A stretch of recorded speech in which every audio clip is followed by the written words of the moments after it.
enduring hardships, the tears of pain I shed today will be the tears of joy I shed tomorrow.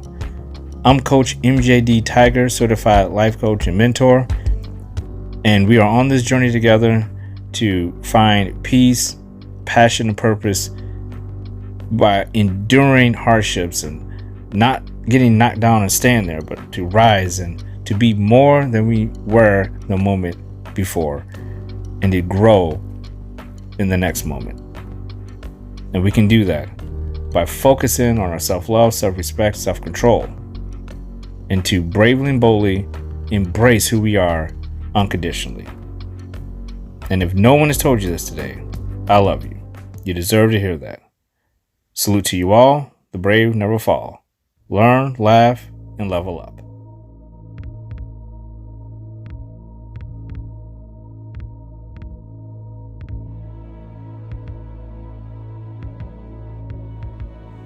How are you feeling? How are you feeling in your mind? How are you feeling in your body? How are you feeling in your heart? How are you feeling in your soul? Taking a moment each day to think in silence and to address each of these areas is a daily healthy practice that will lead you to your passion and your purpose and to balance you out every single day. When we ask ourselves through mind, body, heart, and soul how we are feeling, we get the answers we need and we know we need to focus on. How are you feeling?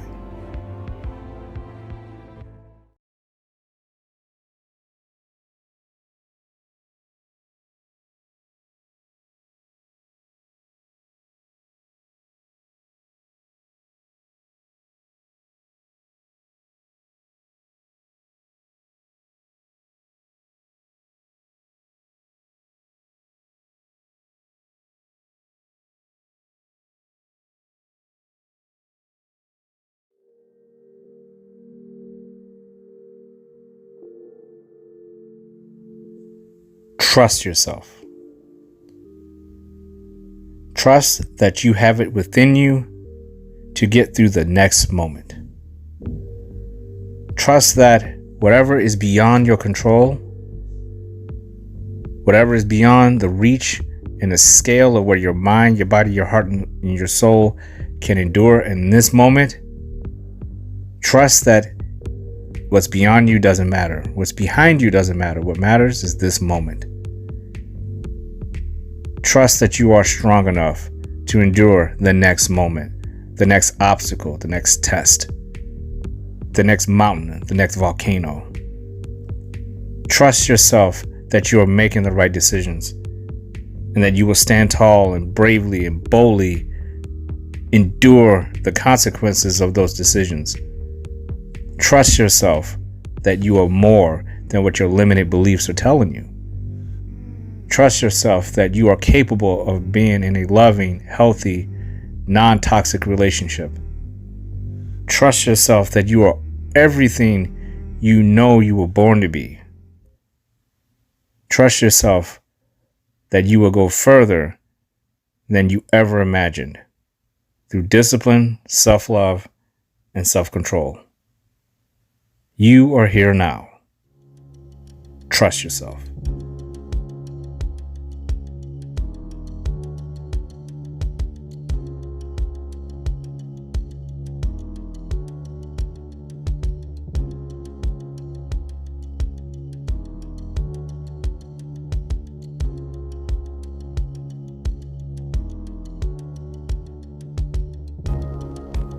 Wheat Horizons, Episode 13, The Time Arises to Move Forward.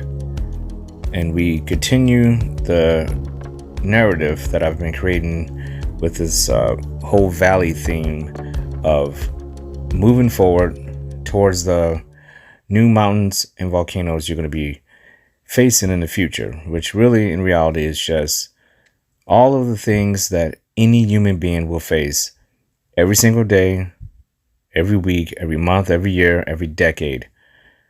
Those mountains and those volcanoes are just things that pop up in our life every single day.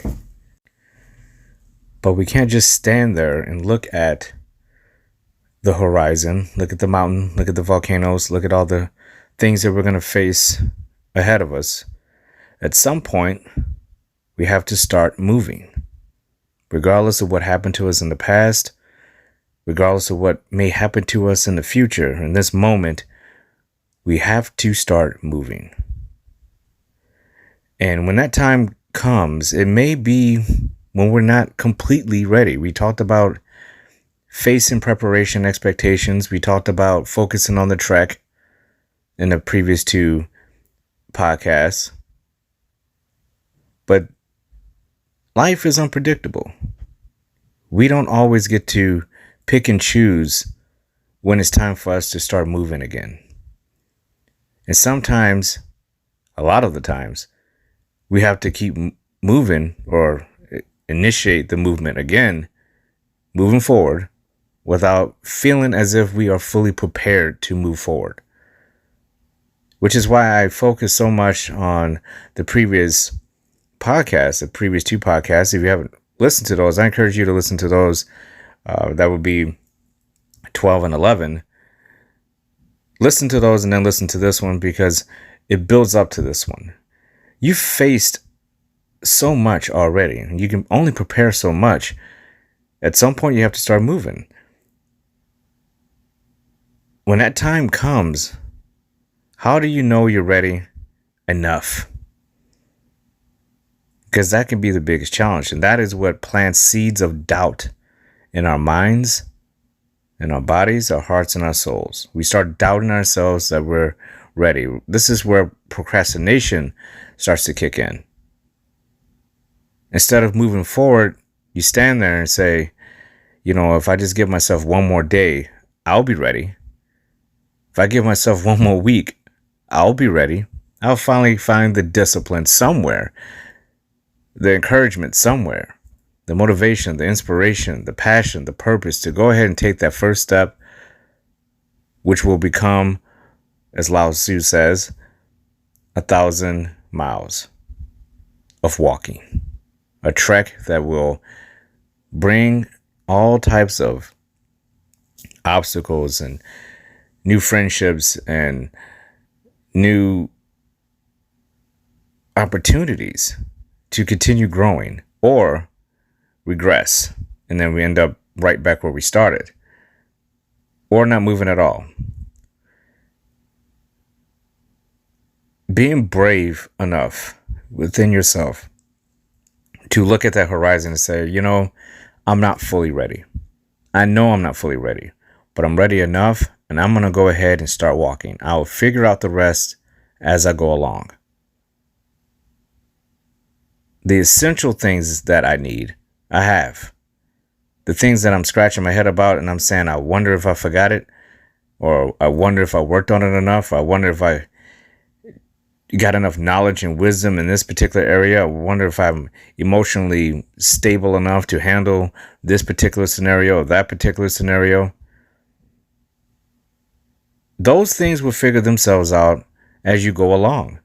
What's essential is, did you hack away at enough unessential things that will distract from you from being able to go ahead and fill in those gaps of things that you're not quite up to speed on as far as yourself when you're going on this track?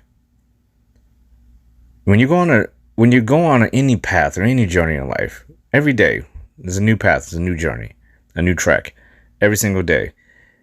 If we know we can hack away at things and get rid of things throughout that day that don't serve us, we know that gives us a better chance, a better shot at succeeding at whatever we want to do that day. It's not even a question. We know that. The problem is, a lot of the things we want to hack away and get rid of are things that we enjoy. There are people we enjoy. There's places we enjoy. Things. Material things.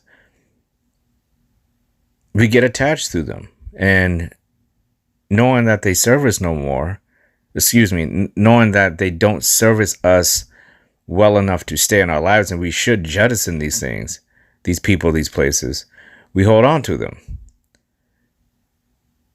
And we start our trek with them, just to find out later on down the line that they didn't serve us, even though we knew they didn't serve us the moment we decided to embark on our journey. Which is why each of us, each and every day, we know what is good for us. Not everyone, not every place, not everything is perfect. That's also a problem. We take things and we have unrealistic expectations. We talked about this in the previous podcast about having unrealistic expectations on people, places, and things in our lives.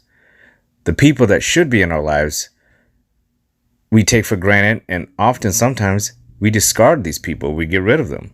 We ignore them. We devalue them as roles in our lives. We do the same thing with material things that serve us. We don't look at the foods that we're supposed to eat. We look at the junk food and say, this is what I want. This makes me happier. Same with the places. Instead of going to places that actually serve us, that can actually do some good, we're going, shopping. We're doing this and that, which is nothing wrong with all this stuff. They're all choices. But when they serve us in the wrong direction, when your shopping turns into something more of an addiction, when your friendships turn into toxic relationships, when the things in your life become more of collecting and hoarding things that you don't need, or future projects you'll never work on, they don't serve us.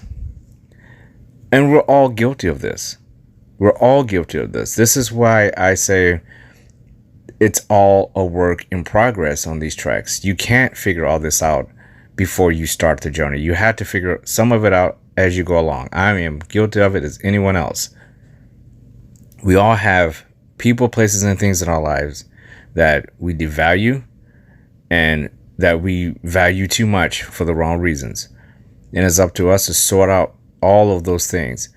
I have come to find out that if it serves me positively, and I know it's something I may be able to use in the future in a positive way, I don't necessarily have to consider it unessential, even though at this particular point in my life, it may feel or seem that way. I may need it in the future. This is why when we're prepping, or anybody who's, let's say someone's going to go out and they're going to live out in the wilderness for about a month. It's something I would like to do one day. I would love to go out to Alaska and live in the wilderness for a week or two just to see if I could get through. It's actually on my bucket list. I'm going to write things down on my list that I hopefully won't even need. There are certain things that you want to have in survival situations where you may not need them. But damn, are you going to be happy you have it when you need it? And it's the same way in our lives. The people we devalue around us, we don't know that we need them until they're not there. We don't know about the things that we have. We take for granted our cars, our houses, until they're gone. The places that we live in, we devalue where we stay at. We're always talking about, I wish I had warmer weather, or I wish I would lived here, instead of just going outside and being grateful for where you are. To some people, it's never good enough. And to other people, it's good enough, and they plant themselves there and they actually don't even grow because it's too good for them, which is not healthy either. You want to find some place in between where you're not necessarily grounded to the same version of yourself your entire life. At some point, you have to grow beyond yourself. And nature and life is going to do it with or without your permission, because we have to deal with everything that goes on around us. We're not void of having to deal with the world and the people and the places and things changing around us. So you might as well walk. You might as well move and explore and see what's out there. But that doesn't mean, because that exploration part of it, sometimes people take that and they literally run with it. They think exploration means everything needs to be new. Just because being in one place like a utopian tree, it doesn't always serve you if you just stand there the rest of your life, doesn't mean when you take these steps, every single thing, every single day has to be some new experience for you. There are people out there, the next best relationship, the next best car, the next best place to live. That's fine. But what about the things you already have now that are serving you? Are they ignored? Are they devalued? We have to be very conscious of that, because we are part of that system as well for other people. And if we're walking around devaluing other people, eventually, if not already, you're being devalued right in your face. And it's one of the things that I think when we take our journeys and our paths is something we have to be very aware of, that yes, we have self-love. That doesn't mean you're being selfish with who you are. It doesn't mean you don't understand what empathy is. Part of the human condition is being able to connect with someone fully, emotionally, mentally, spiritually. You don't have to agree on everything. Everything doesn't have to be perfect, but you have to understand someone else's point of view. Because when we move and we're walking on our path, we will encounter other people who are doing the exact same. We can ignore them. We can try to walk alone all we want, but eventually you're going to have to interact with someone.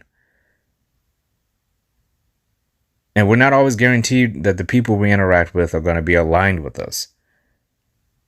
Which maybe that's why it's so scary for people to start journeys in the first place. It's that unknown. It feels like you're starting over, which in a lot of ways it is. Whenever we finish or overcome something that is very difficult in our lives, when we hit a crossroads moment and that decision we made or didn't make influences us now and our future self, we have to now come to the realization that we have to deal with the consequences of our actions. And that can be very scary to people. It will petrify them and they will stand still and not move. Essentially, automatically turning it into a utopian tree. They're going to stand there. They're going to say, listen, my life isn't great, but I don't want to go through anything else. I'm going to stay right here. Again, nothing wrong with that. But for sure, for certain, we cannot blame anybody else in the future if that's the choice we make to stand still. Who can you blame in the future if things aren't happening the way you intended them to? The people that are supposed to help you along the way are walking. They're moving along. They're moving out of your sight on the horizon. You can't see them anymore. They're moving with purpose. They're answering the call of purpose for themselves in their lives and for the people they're obligated to care for. So if the choice is to stand still and do nothing, how does that serve you? At some point, the time will arise where you are going to have to move forward. And when that time comes, it's up to you to be brave enough and bold enough to go ahead and take that first step, knowing that you are not a complete person the way you thought you might be when you take those steps. Or just stand there. I would choose to take the steps. Because the moment you take that step, you're automatically moving in the right direction.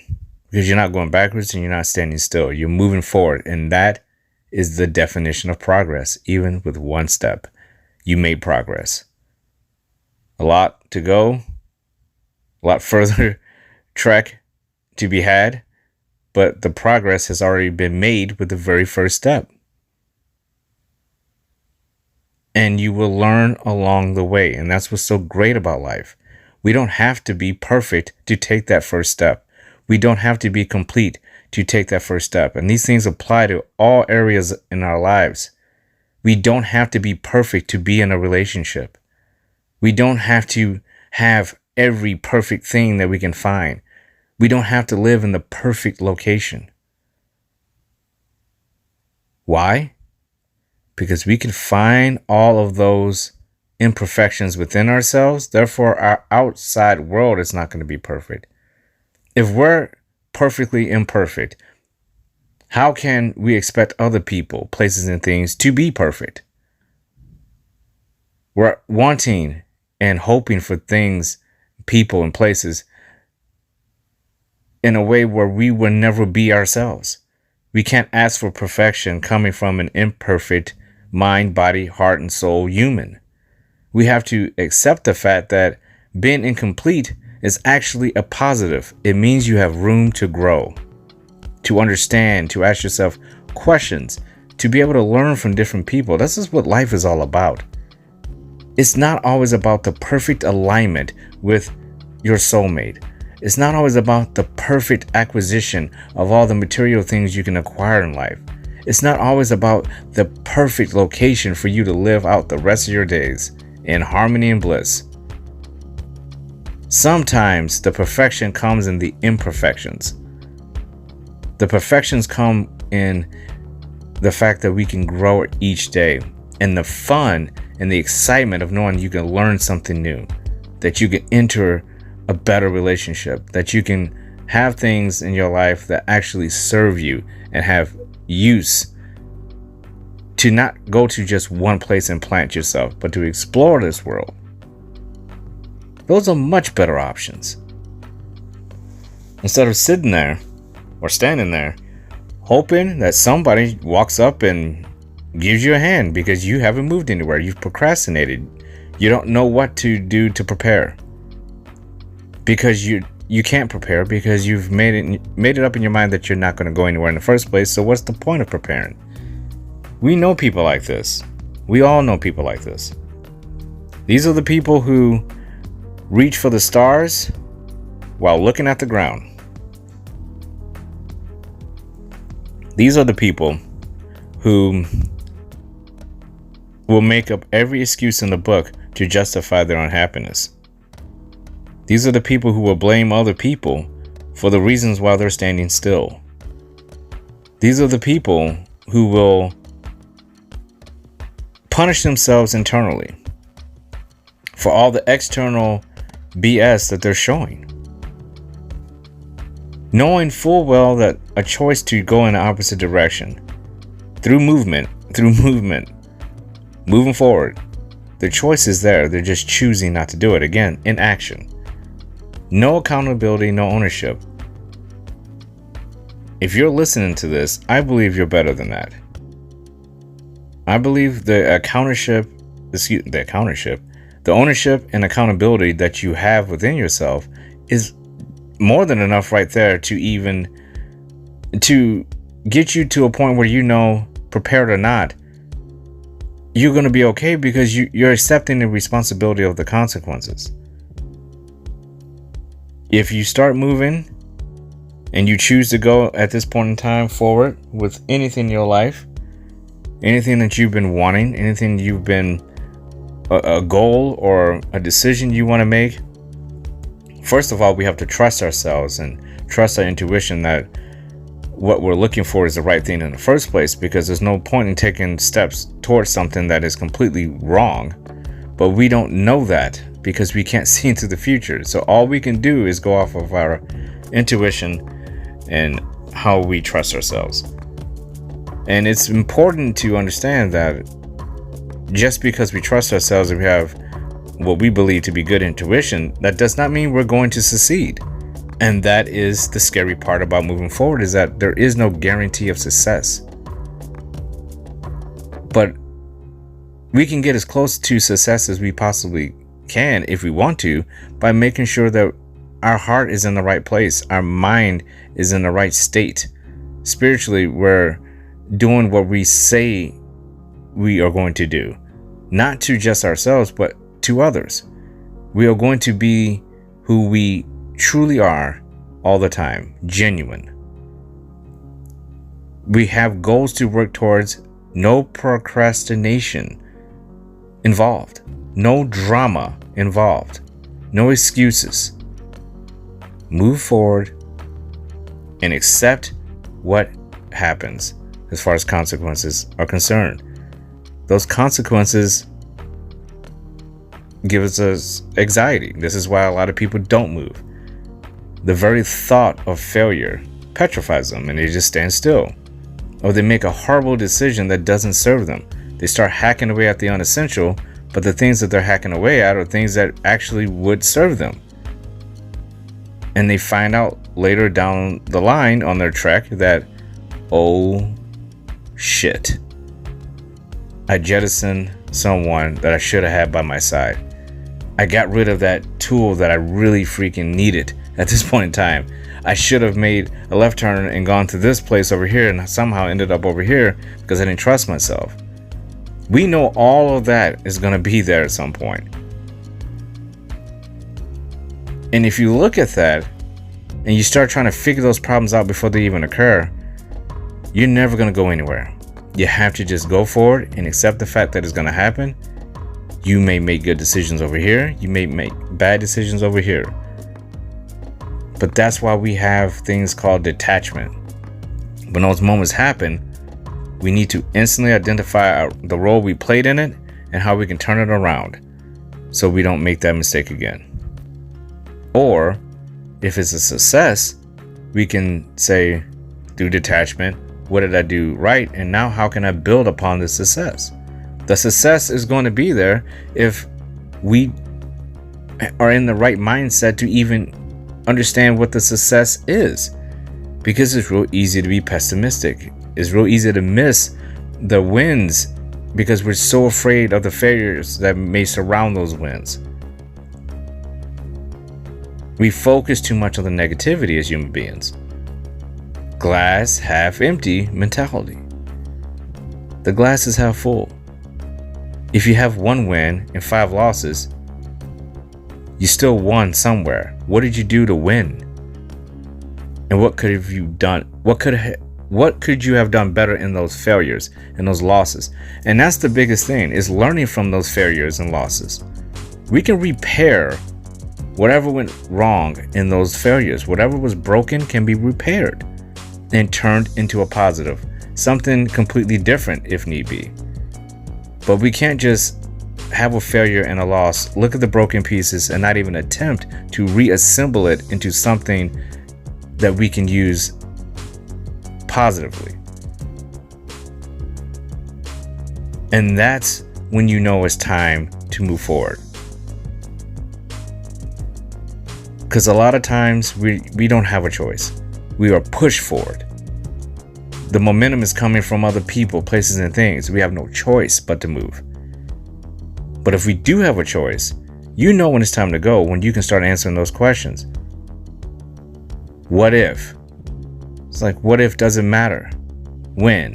When doesn't matter. How? It doesn't matter. Why? It doesn't matter. Just start walking. Have enough self-respect for yourself to not blame other people for where you are. The blame game at this point in time is irrelevant. Either move forward or stand still. Don't worry about what you haven't acquired yet. Don't worry about where you're gonna go or who's gonna be with you. If your mind, your heart, and your body and your soul in the right place at the right time, when it's time to move forward, usually the people that you're looking for are already in your life. The people you think that are going to be by your side in the future, even if you don't see them now, they are going to be by your side in the future. The things that you want, the tools that you're going to need on this journey will find you because you'll be looking for them. You'll focus, you'll see them because you're looking for them. And the destination, the place, you're going to get there. You'll know. It's right in front of you. It's called the mountain. And beyond that is a volcano. That's all you need to worry about. Walk in that direction. That's where the growth and the learning is coming from. That's when you're going to rise. The brave never fall. We rise and maintain balance. And you can't do that if you're just standing still, looking up at the stars, reaching for them, but you lower your eyes to the ground. Because you know deep inside your heart, you're not really trying to go for what you're reaching for. You're just looking down at your feet, which are turning into roots and sinking into the ground. You're better than that. And if no one has told you this today, I love you. You deserve to hear that. Salute to you all. The brave never fall. Learn, laugh, and level up.